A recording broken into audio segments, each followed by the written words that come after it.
Olá, pessoal. Mais um sábado juntos.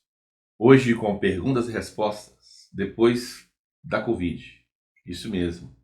Estive aí internado alguns dias com algumas complicações pulmonares, mas graças a Deus já estou restabelecido e estou aqui novamente para nós estarmos tentando trazer luz a algumas perguntas bíblicas.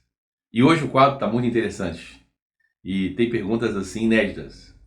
Então vamos iniciar o nosso quadro Perguntas e Respostas. Mas antes quero te pedir, nos dê um like aí, no final compartilhe o vídeo com seus amigos, com seus contatos. Para nós isso é muito significativo, tá certo?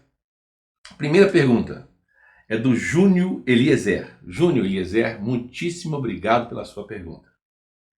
A pergunta é a seguinte: a paz, meu irmão Célio, tudo bem? Então surgiu uma dúvida. A quinta trombeta é tocada. E quando o anticristo cessa o sacrifício na metade da semana e começa a perseguir os cristãos? É quando o anticristo cessa o sacrifício na metade da semana e começa a perseguir os cristãos? Olha só, a questão toda é assim, Júnior. Você vai ver que a última semana ela começa com muitos pactos, muitas alianças. Aliás, nós já estamos vivendo muitos pactos e muitas alianças. E ele fará aliança com muitos. Esse ele ali refere-se ao sétimo rei. Ainda não é o anticristo. É a pessoa que potencialmente vai se tornar o anticristo. Você diz assim, mas quando ele se torna o anticristo? É quando ele morre, quando a cabeça dele é ferida de morte. Dá uma olhadinha lá no capítulo 13 de Apocalipse. Aí é golpeada de morte. Assim como Cristo morreu, o anticristo também morre. E assim como Cristo ressuscita, ele vai reviver através do espírito que está lá no abismo já. Tem um espírito no abismo que vai vir e vai entrar nele. E isso se dará na quinta trombeta. Porque na quinta trombeta, o poço do abismo é aberto. E aí quando abrir o poço do abismo, vai sair várias coisas de lá. Os 4 anjos que estão presos no Eufrates. Os 200 milhões de demônios que as pessoas vivem perguntando, que foram os pré-diluvianos, os néfilis que morreram, estão lá.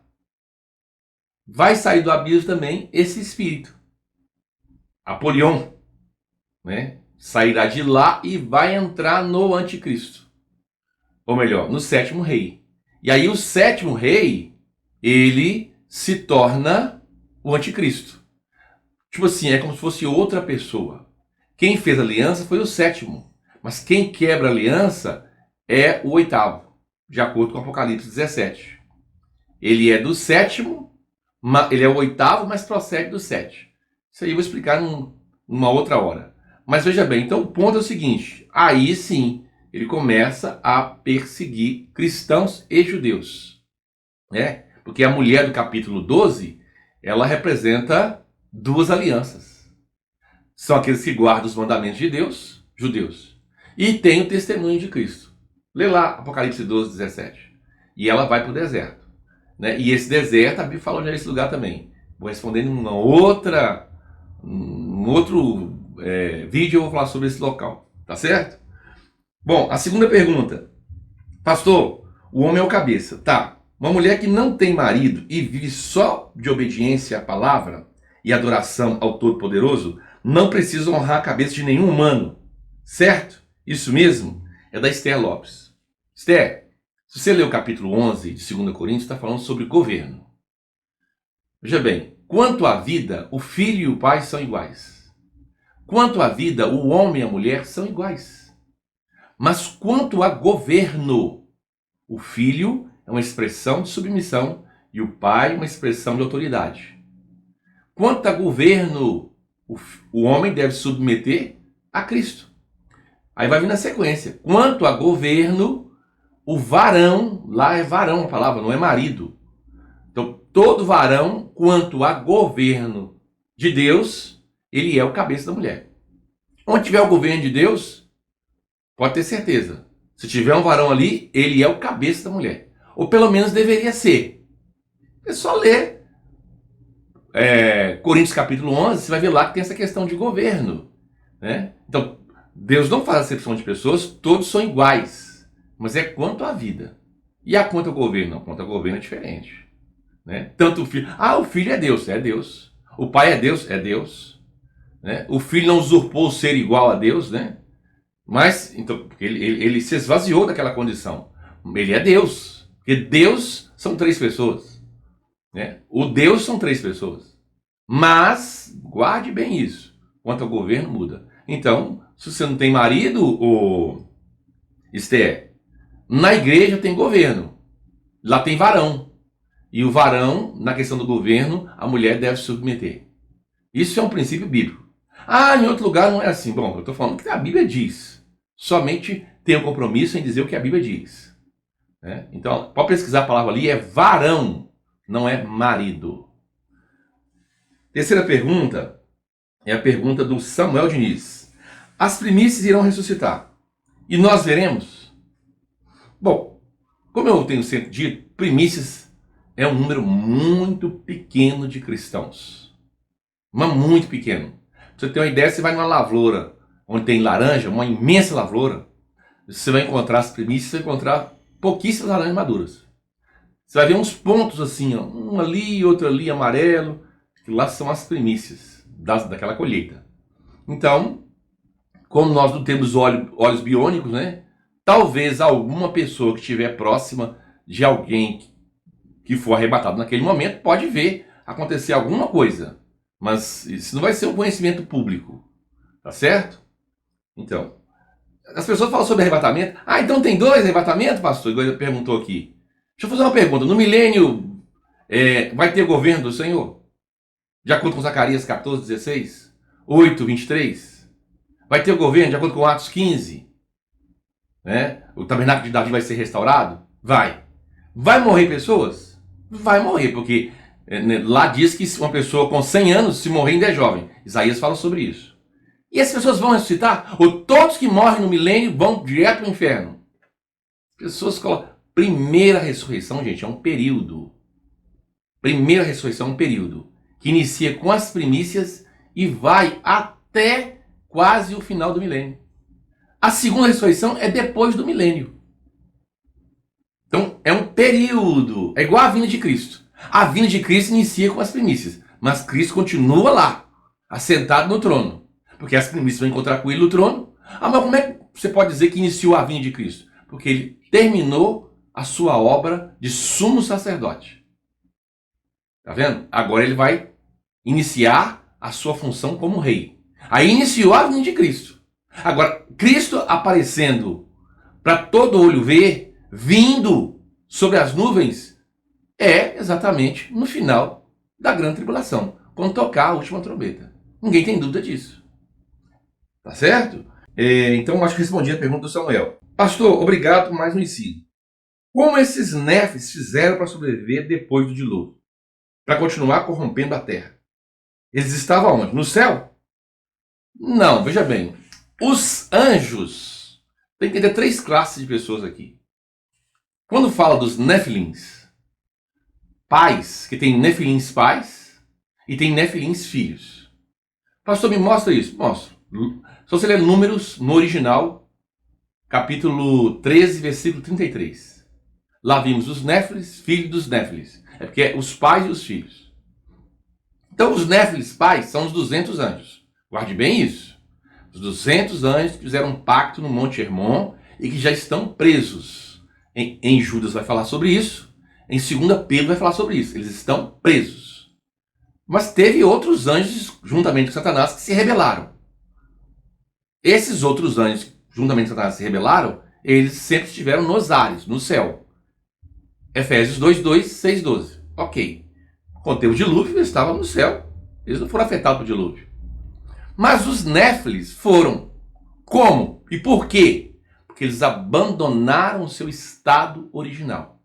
Aqui é a sua forma angelical. Tá certo? Quando eles abandonaram essa condição, eles assumiram uma outra condição. Que condição? Material. Eles se materializaram. Claro. Tanto que vai ver que no céu não se casa e não se dão em casamento anjos. Verdade. Porque são espíritos. Nem come feijoada, leitoa assada, como os anjos comeram lá em Gênesis 18. Feijoada é por minha conta.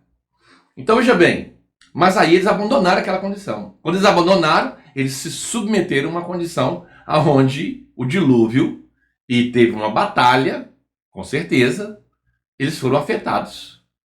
E aí morreram. A gente fala que anjo não morre, morre. Basta você ler o Salmo 82, onde o Senhor faz advertência. Vós sois deuses. Né? E fala assim, e se vocês continuarem nesse pecado, vocês vão morrer como homens. Ué, todo homem morre como homem. Mas esses deuses aqui, ou esses gloriosos aqui, que o Senhor está chamando a atenção deles, eles podem morrer como homens. Como? Em primeiro lugar, o Hades, só que num lugar separado, chamado Tártaro. Né? Tártaro é onde estão os titãs. Isso mesmo. Prisão, onde estão os titãs. Esse é o Tártaro. É uma parte do Hades. Então, como eles sobreviveram? Não sobreviveram, todos morreram. Lá, capítulo 7, a gente fala que toda alma morreu.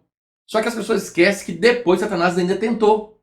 Dá uma lidinha, ô Samuel, em Gênesis 6,4, vai falar que teve gigantes antes e depois do dilúvio. Lê lá Gênesis 6,4. 3, 4, se eu não estou enganado. Aí fala assim, como é que teve depois? A chave, gente, tá nos 4 anjos que foram presos no rio Eufrates. Mais 4.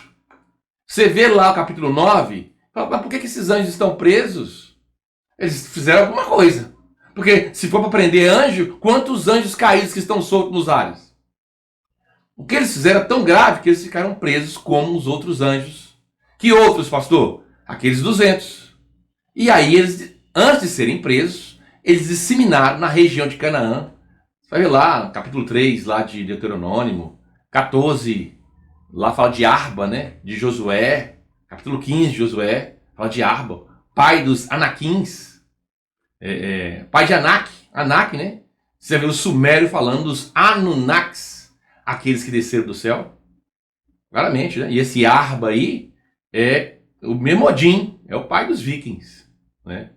E aí você vai descobrir que os Vikings é uma raça de gente muito grande, né? Homens de 3, 4 metros, né? E aí você descobre também que esses gigantes, depois do dilúvio, são gigantes, mas não são gigantes como os gigantes que existiam no pré-dilúvio por causa da atmosfera, condição da Terra, era uma cama hiperbárica, as árvores cresciam mais, os animais cresciam mais, o ser humano era maior, o ser humano vivia mais tempo, tudo devido àquela condição climática onde a Terra tinha apenas um clima e regada por orvalho. Não tinha 4 estações.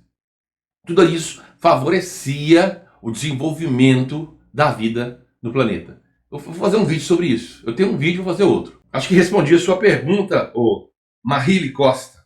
Né? Quero te agradecer desde já. Então, se a Terra tem quase 6.000 anos, tem almas sofrendo desde o início do primeiro século? Sim, tem almas. O que acontece? Nós não sabemos do governo do Hades. Pouco se fala. Tem que ter muito cuidado para fazer algumas afirmações. O que eu posso dizer para você é que o Senhor é justo. Ele é o justo juiz. Mas aí eu posso dizer que é possível que tenha. Né? Lá tem repartições, tem divisões. E aí qualquer coisa que eu falar aqui fora da Bíblia é conjectura. Mas eu posso falar algo da Bíblia. O Senhor, ele é o justo juiz. Daí dá para você ter uma ideia do que pode acontecer, o que acontece, o que não acontece em relação a isso, tá certo? Seja o que acontecer lá, é justo. Né? E quem partiu hoje para o inferno? Essa palavra inferno aqui, no latim infério, né? Você está falando aqui do Abaddon, local de tormento. Não é o Guiena, lago de fogo, porque não tem ninguém no Guiena ainda.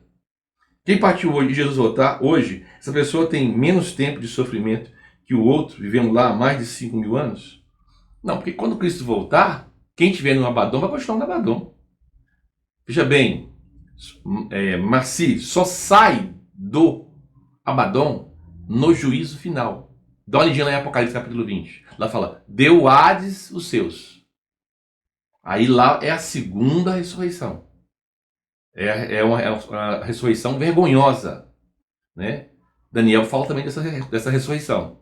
Então, aquilo ali é no final do milênio. Ou seja, Cristo vem, ainda tem uma era de 1000 anos. No final do milênio que vai ter essa ressurreição. Tá certo? Bom, quero agradecer até aqui. Muitíssimo obrigado. Estamos encerrando esse quadro, né? Nos dê um like aí e compartilhe nossos vídeos.